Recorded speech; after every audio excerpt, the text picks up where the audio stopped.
Come along, children. Now we're going to have a little music. Hey guys, this is RB3. I'm Sabrina. And we are doing a kind of more casual kind of short video for First Cut today.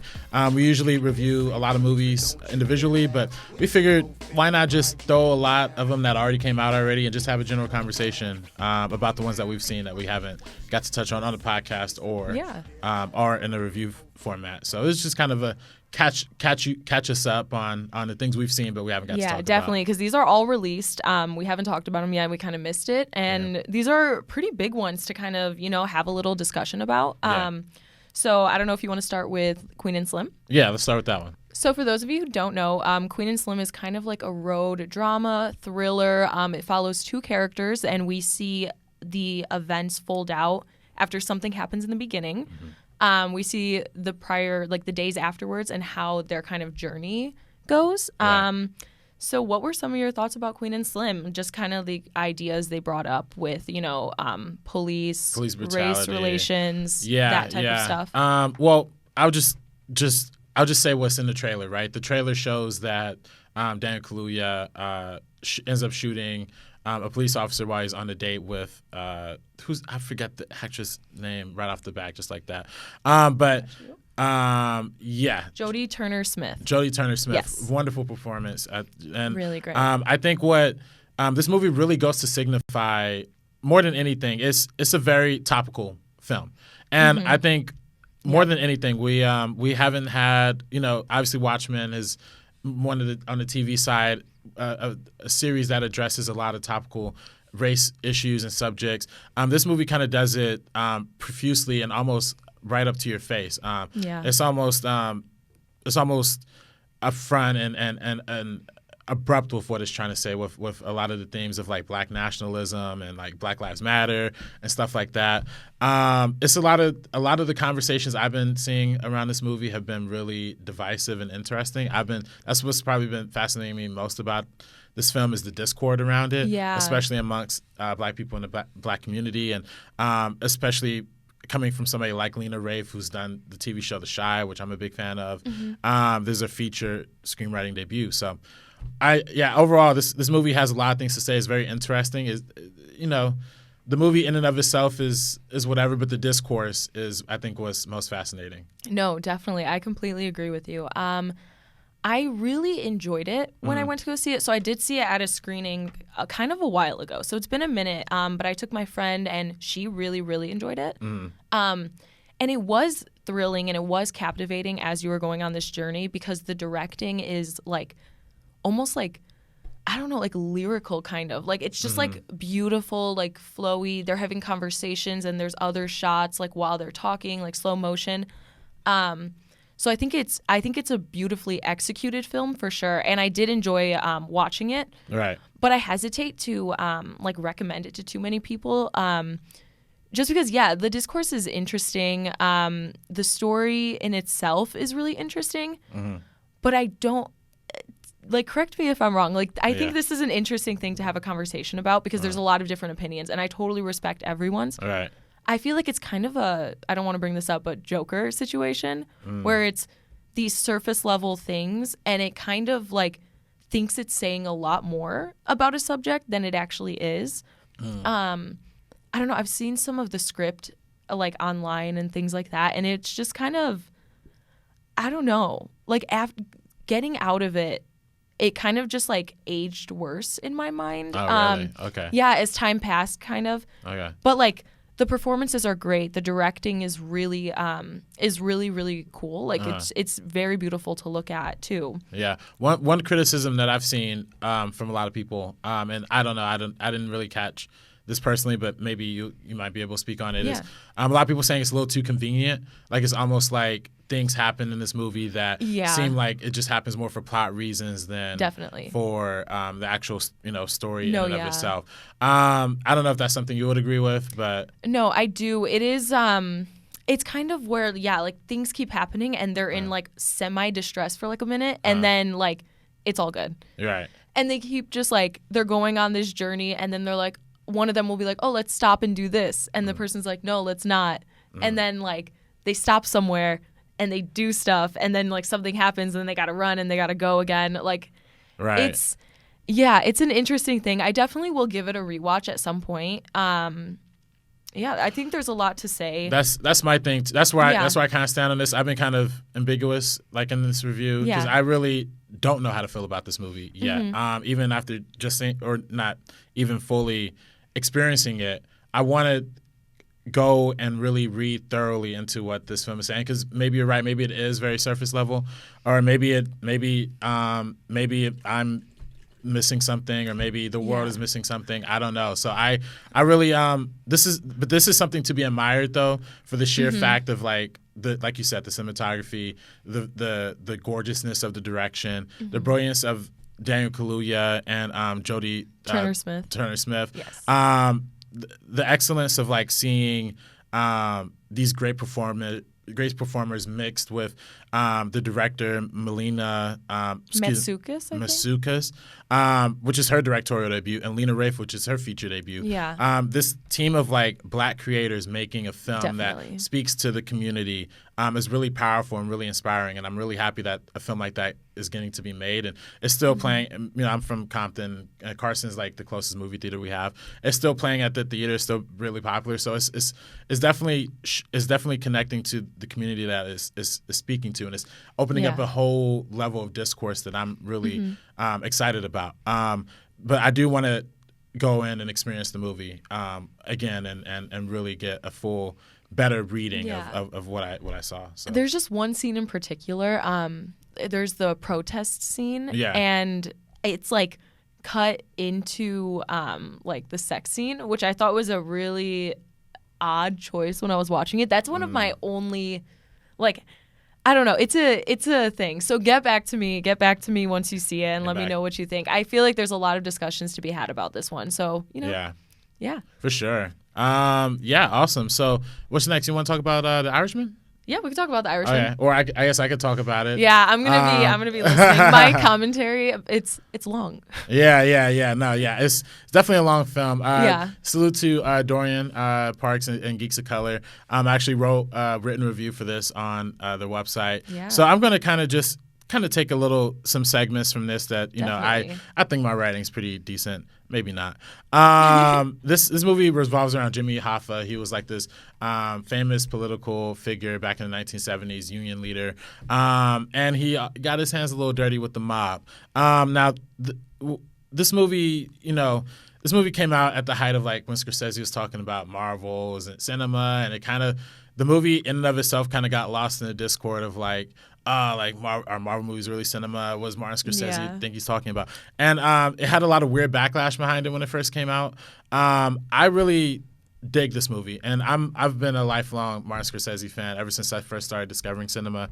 Taxi Driver is one of those movies. The Aviator is actually a movie back when, when I was younger, I wanted to be an engineer before I wanted to do movies, and I went to like math and science school and all that. So The Aviator is actually one of those ones I watched back in like the math and science engineering age. I'm like, oh, this is so amazing. It's so cool. And the fact that he's a filmmaker in that too, I think also connected to me on a subconscious level.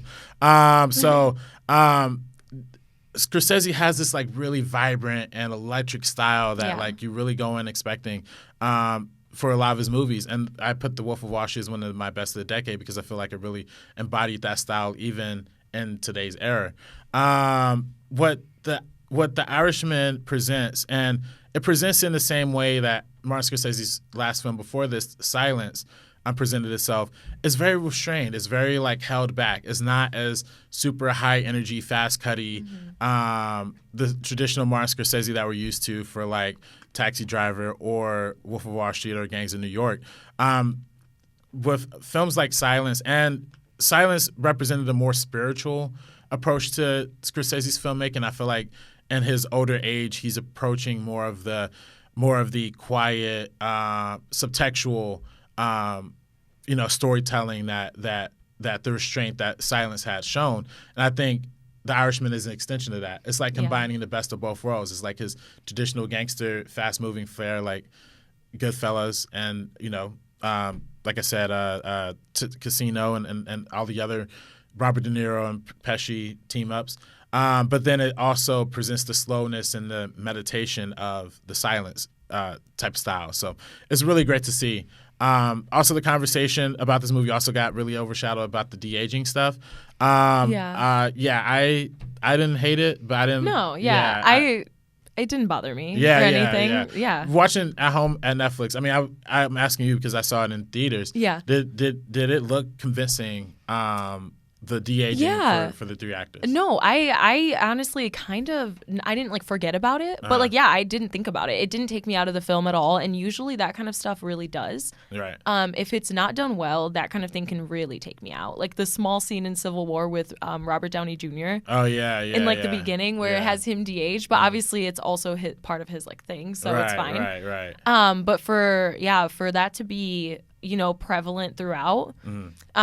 Didn't take anything away from me. It could have been a lot easier to shoot this with younger actors, but I think Scorsese wanted to use people like De Niro, Pacino, and Pesci, because it's like a reflection of his own filmography. Like this movie, more than any other Scorsese film, it's about the old man's perspective to their past and their gangster lifestyle. And I feel like Scorsese's using this movie as a kind of retrospective on like the characters he's iconized over his past several decades in film, and how maybe he might be a little remorseful or regretful for idolizing those figures, and what's the real reality behind the gangster lifestyle. So it touched the movie. I was moved by it. I know a lot of people didn't like it, but it's really long. I mean, I've seen people on Twitter. Oh yeah. Yeah, Twitter hates everything. I mean, it's tough. Seriously, we can't have anything. I'm like so happy about Marriage Story, and everyone's like, this scene is bad. I'm like, it's earned. Stop. Yeah.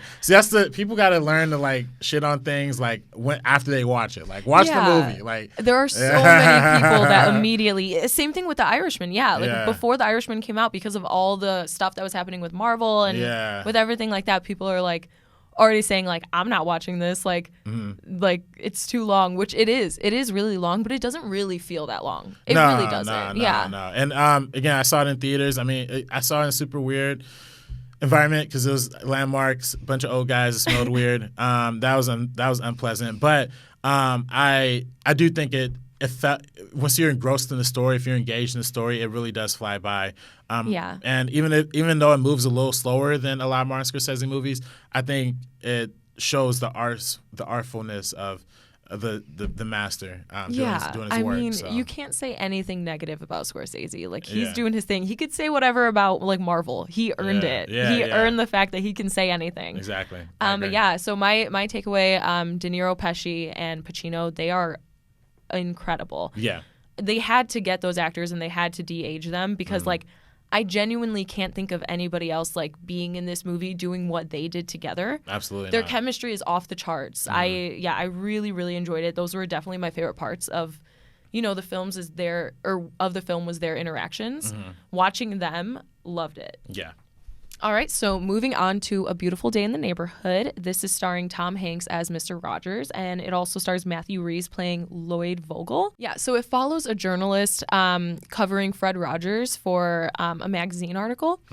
And it's just this incredibly like moving story because he starts off as this like cynical guy. He has like a few problems in his life, that type of stuff, and then he meets Fred Rogers, and through his like warmth and through like, oh my gosh, I was just crying at everything Tom Hanks was saying during this movie. Right. It was just so sweet. Like it's so refreshing to see a movie just be like so pure, kind of.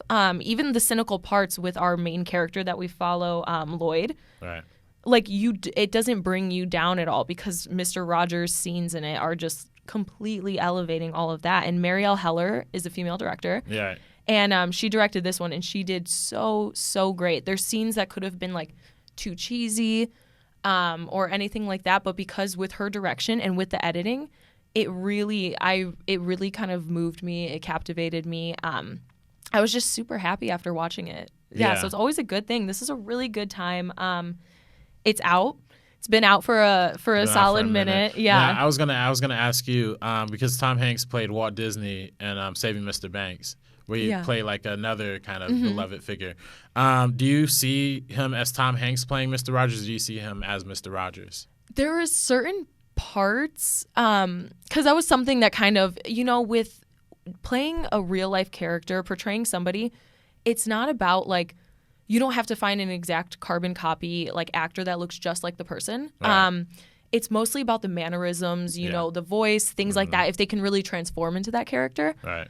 So for this one, obviously Tom Hanks is Tom Hanks, you know. Right. One of the most recognizable faces in the entire world and like voices. But no, he definitely disappears into this character like really well. I believe so. Yeah. I think he definitely deserves a supporting actor nomination. Nice. Yeah, I would definitely put him on my personal list for sure. Right. But yeah, it's an interesting thing. Is it something that you want to check out? I'm interested. Yeah. Yeah. You know, this movie, I remember reading that the filmmakers are kind of competing with this and the documentary, Won't You Be My Neighbor? Yeah. Which one's going to come out first? I actually haven't seen either. So I'm curious if I want to see the documentary first, if I want to see this first. But like you said, this isn't a straight up Mr. Rogers movie. This is about a journalist who's following Mr. Rogers. Yeah, right? and so it's really about just like the journalist's life and how meeting Mr. Rogers kind of alters his like worldview, his perception of everything, his relationships, things like that. And it's definitely very feel good, very happy. Right. So yeah, I really enjoyed it. I definitely recommend it for anybody who's looking for like a super like, you know, feel good, happy film because I feel like something like this could get like lost in the other films that are like, you know, like something like Queen and Slim where it is harder to watch. There's moments that are tough to watch. Same thing with Uncut Gems. Something like this is kind of just you walk out and you're going to be happy and you're going to have this like little like optimistic like view of everything. So definitely something very sweet and very important. Right. But yeah, next up we are talking about The Farewell. Farewell, yeah. Yeah, directed by Lulu Wang. Yeah, this is a movie I started on Amazon, but was unable to finish, unfortunately, before this review. So, my opinion, I don't really have much here, but yeah, no. So for this one, I watched it at home on Amazon as well. I really, really, really enjoyed it. How far did you get into it?